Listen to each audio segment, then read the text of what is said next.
You know, in our segment, Living in Luxury, we always talk about these great modern structures and designs that South Florida is known for. What I really like about today's segment is that we're really going to mix the old with the new.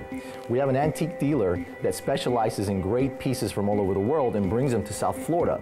But what really is unique about him is that he also designs in a very modern style, and he mixes the old with the new. Today's guest is gallery owner and designer Gary Rubinstein.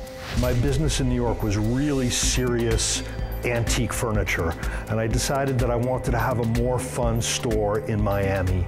So I decided to open a small shop that specialized in very high quality 20th century antiques. My shop in Palm Beach is more like my shop in New York was. It's eclectic.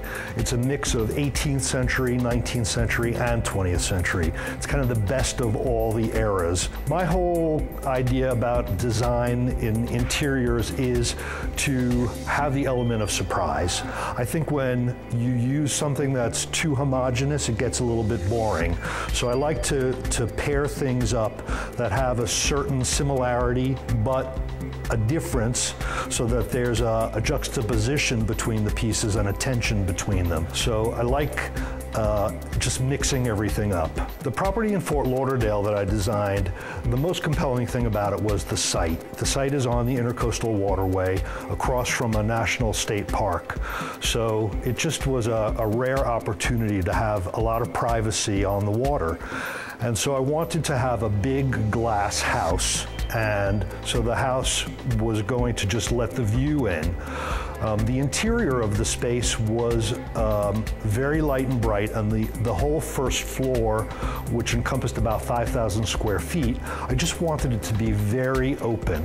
But it has a few steps here and there, so it's got the feeling of a few different levels, but there are very few actual walls that separate the space. The mix of the furniture is 18th century Italian, mostly paired with 1950s Italian. It feels very modern again, very clean, but it's definitely got elements of surprise to it. The entire second floor of the house is the master suite. It's a very big room that has a terrace that overlooks this beautiful view, and then a huge bathroom with a kind of a party-size shower. So it's really all about the owner's kind of private space. Antique dealing is a major industry all over the world, and South Florida is lucky to have a guy like Gary Rubinstein here making his mark. Now, whenever you can build a 5,000 square foot first floor glass house and put 200-year-old Czar chairs, now that's living in luxury. Living in Luxury is sponsored by CP Design Build.